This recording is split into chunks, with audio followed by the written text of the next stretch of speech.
Hi, OA, it's Mrs. Gehlert, and I'm going to read to you The Princess and the Pizza.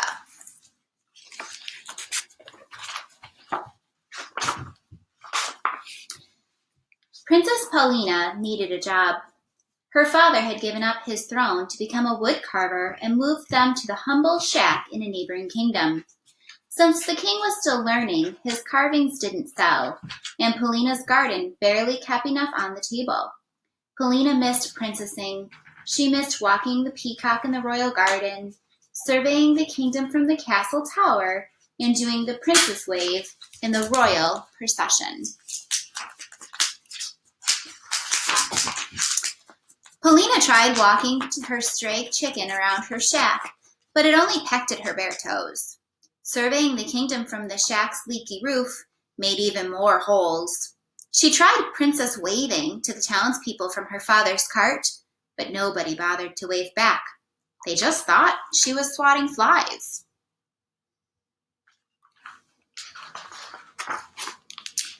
One day, a page rode past the shack announcing that Queen Zelda of Bloom was seeking a true princess to become the bride of her son, Prince Dupree.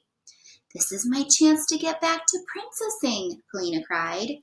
She rummaged through her trunk of ex-princess stuff, brushed the wood shavings from her best ball gown, and blew away the bits of sawdust that clung to her diamond tiara.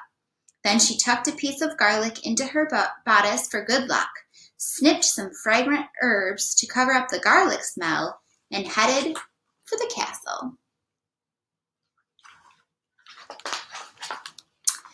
Paulina didn't expect so much competition.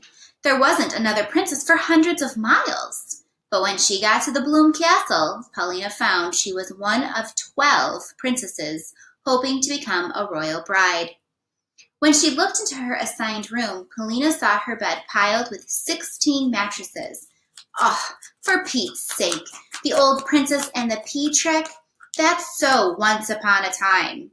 Naturally, Paulina didn't sleep at all that night because she felt the lumpy pea through all the mattresses. When the 12 princesses gathered into the throne room the next morning, the 7 who looked bright-eyed were sent home. Now Paulina and 4 other sleepy princesses remained. First, they were made to write essays entitled, "Why I Want to Have the Gracious and Extinguishedly Beautiful Queen Zelda for My Mother-in-Law." Prince Dupree and Queen Zelda finally appeared on the balcony. Queen Zelda did all the talking. "Congratulations, ladies! You have written some lovely essays which I will keep in my scrapbook, and you have all passed the mattress test. But to make absolutely sure you are royal blood, there is a second test. Only a true princess can wear these glass slippers." "For Pete's sake, you never heard of sneakers?" Paulina asked. Queen Zelda gave Paulina a sharp look. "Nobody said you had to hike in them. Just try them on."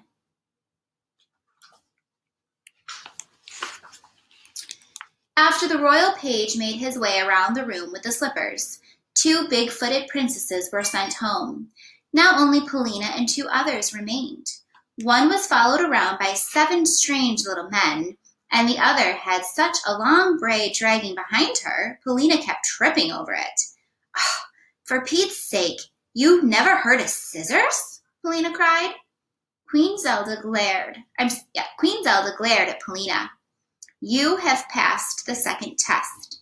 Your final task is to cook a feast that proves you are worthy of being my dear Dupree's wife."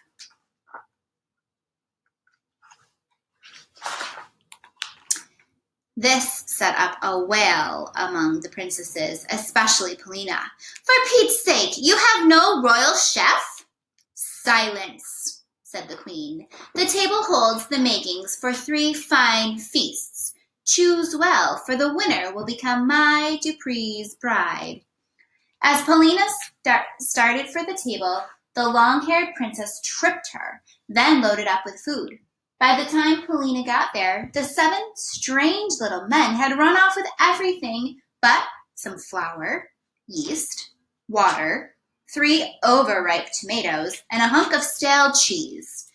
Hey, that's not fair, Queen Zelda. Will you help me?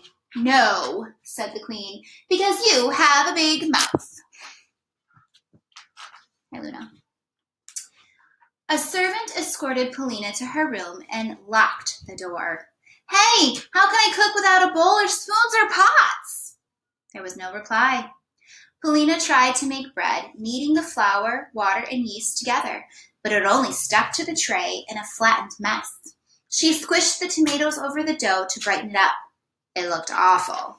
She sprinkled cheese grates over the top. It was still a mess, and Polina was exhausted. For Pete's sake, where's your fairy godmother when you need her? I'm going to take a nap. She reached under the pile of mattresses, pulled out the offending pea, and climbed into bed. She had been sleeping long when there was a knock on the door. Only 20 minutes left, called Queen Zelda.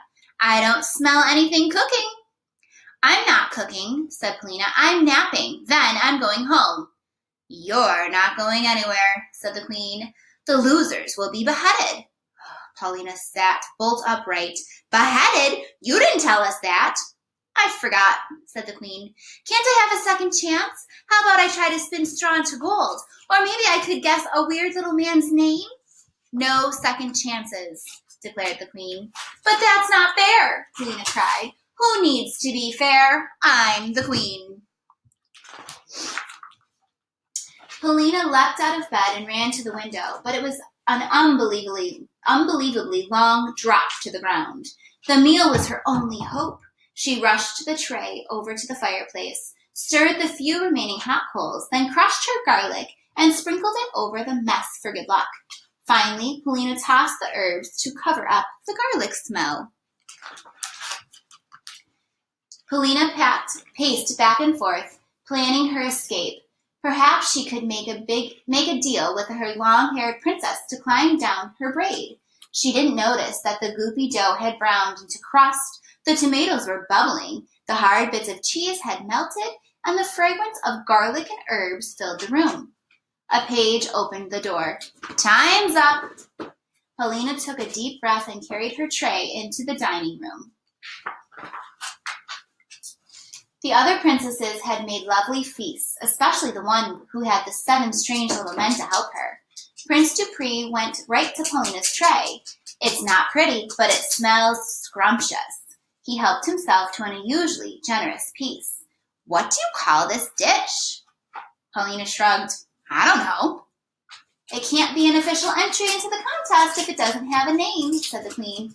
Oh, for Pete's sake, Polina muffled. What's that? Snapped the queen. Pete's what? Remember the beheading threat. Polina frantically tried to think of a name. It's Pete's, pizza? The queen took a big bite. Odd name, but it's tasty. The winner is Polina's Pizza. You mean I won't be beheaded? I was only kidding about the beheading, said the queen. Then I was only kidding about wanting to marry Prince Dupree. Who needs him? I have other plans. Will you leave your recipe? Asked the queen. No way, said Polina. It's just become a family secret. She headed for the door. I liked you best, whined the queen, following close behind. Oh, for Pete's sake, muttered Polina as she stomped across the drawbridge. Princess Polina's Pizza Palace opened a few weeks later. It featured unusually carved furniture and 50 kinds of pizza. Every Thursday, on the royal chef's night off, Queen Zelda and Prince Dupree came to Polina's for popcorn pineapple pizza. They often stayed to play cards with Polina's father. From then on, whenever Polina drove her pizza delivery cart through town doing the princess wave, everybody waved back and ran after her, asking about the day's specials. Life was good. Polina was grateful not to have Queen Zelda for a mother-in-law, but she was still worried about one little thing. She worried about getting Queen Zelda for her stepmother. I hope you enjoyed this fun twist of a story. Stay well. Miss you away.